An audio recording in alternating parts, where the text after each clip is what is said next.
Hi, it's Helen and Wick, and today we're sharing the highlights of our walk to the city built on chocolate. Come with us to Astorga. As we started our walk from León, one of the things that we proved to ourselves was that the Brierley's guidebook was correct, and that walking into and out of León is not a highlight of the trip, mostly because it's very industrial and urban, and it's just a difficult walk. It's not well marked. And not very well marked. So we would recommend skipping those sections and catching a cab out to the outskirts. The other thing that we found is that there was a lot of highway walking in this section, so we're showing you some of the countryside, but not tons of it, just because it was kind of like walking on a highway through Iowa where there's a lot of cornfields. One of the things, though, that was a lot of fun is we came to a place, and you'll hear the story, of a place where a knight lost his honor, but also found a way to regain it. So you'll see that story on here, and that was a lot of fun. Okay, so we are where, Wick? Via Dangos or something like that. We're kind of like a hostel truck stop kind of place, and we've been walking past a lot of just stuff that looks kind of like this. Sometimes with the buildings and sometimes without. Mostly big warehouses. Mostly big warehouses. Seems like a distribution center area. And we're on our way to San Martin. Yes. About 6 more kilometers, would you say? I hope it's no more than that.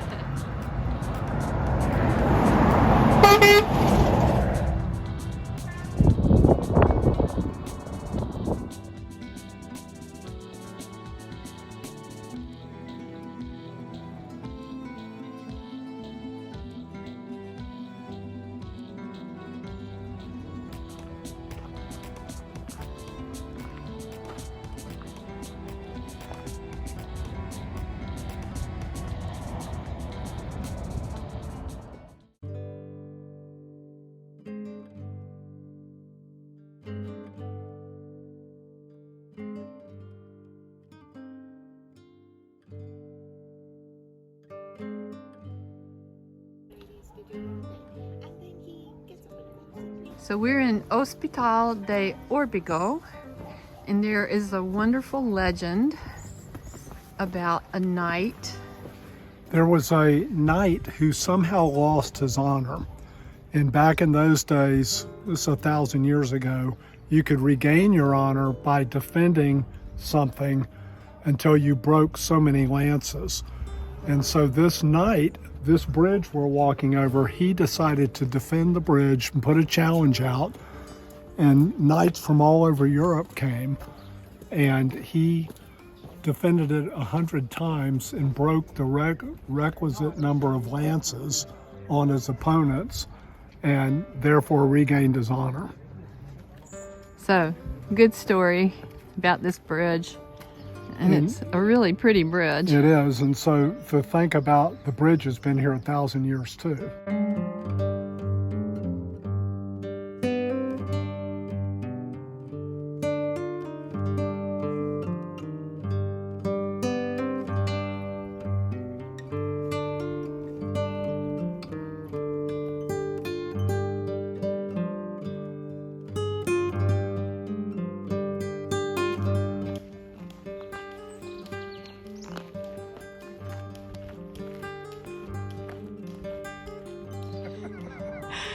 Leaving Villares de Orbigo.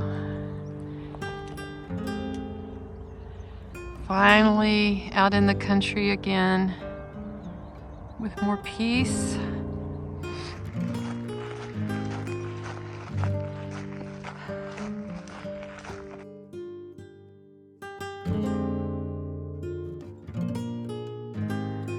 young chestnut trees full of nuts here on the path down into the town just before Astorga. There! There it goes. Look at that! When you hold the fountain long enough, like Wick is, the water goes into the pilgrim's mouth here at this statue. So cool.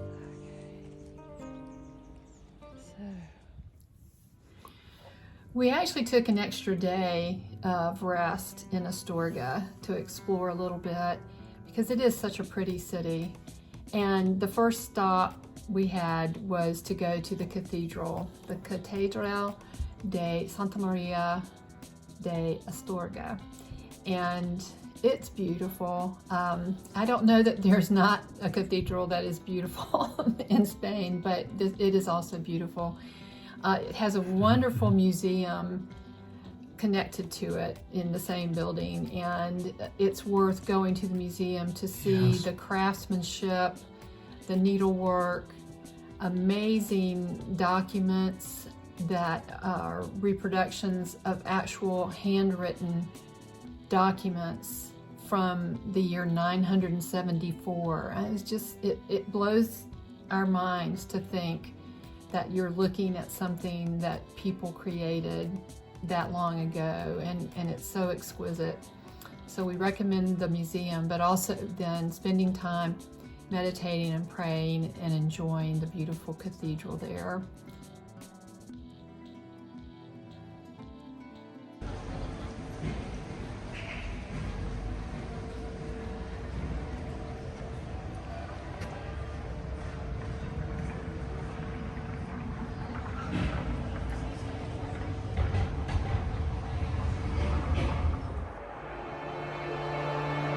Astorga,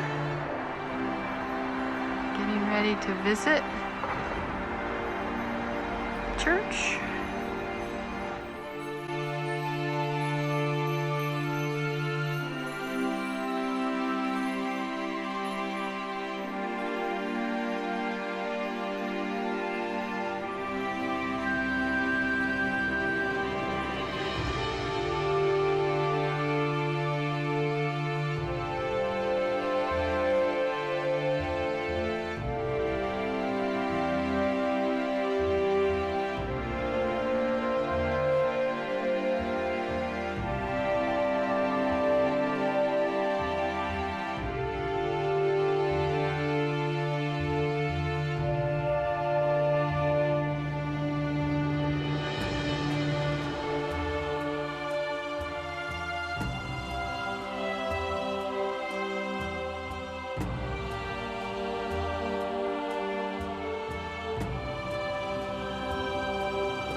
One of the things in Astorga that is a must-see is the Bishop's Palace.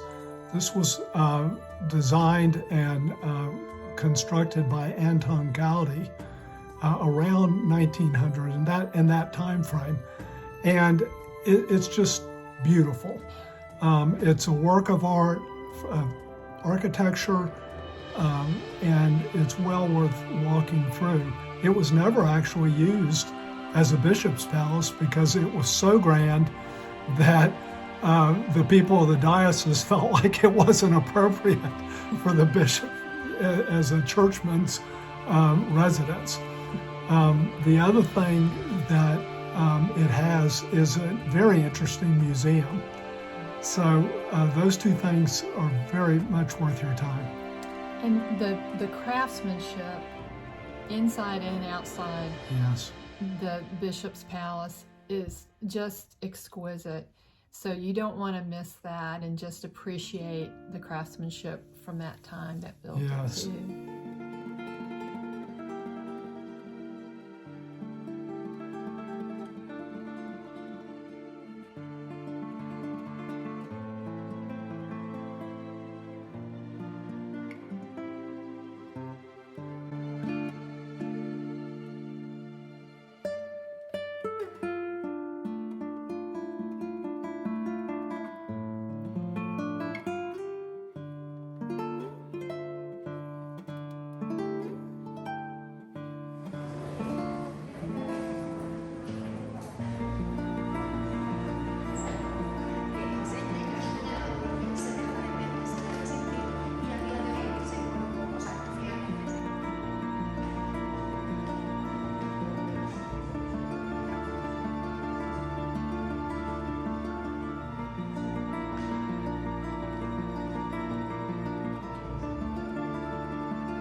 The other place we visited as we decided what we wanted to see, kind of touristy thing we wanted to see while we were in Astorga getting rest, they have a museum of chocolate. Well, as chocolate lovers, we couldn't pass up a trip to the chocolate museum.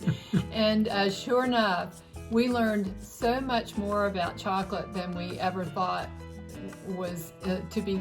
was available to be learned. The history of it there in that city.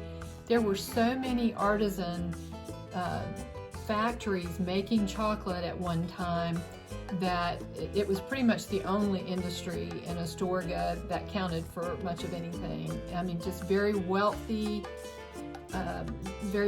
families resulted from this amazing phenomenon of creating artisan chocolate. And you can still see how it was done in the beginning of that era, all the way up to how it's progressed and is made now. And of course, they have a museum shop where you can buy some of the amazing artisan chocolate, but also all around town there are gift shops and souvenir type shops, all offering amazing chocolate creations. Yes. So we did think it was an interesting museum to go to. So you'll see highlights from that.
¿Naranja o queréis con leche blanco? ¿Naranja? Sí, solo naranja.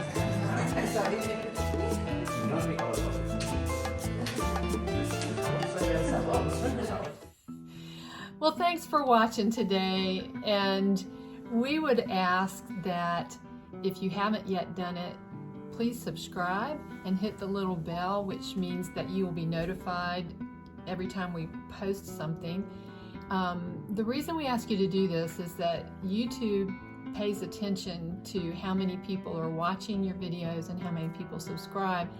And the bigger that number is, the more they kind of advertise your channel. And we're doing this, we're not making any money out of this. We're just doing it to try to help others who are planning their Camino walks kind of be aware of what's out there and what's coming. And also just to entertain those who have walked like we have, to remember, oh yeah, I was there, or oh yeah, that looks familiar. Anyway, that's sort of fun too. So anyway, subscribe and hit the subscribe button and the little bell button. And until next time, we'll say, Buen Camino. Thanks for watching.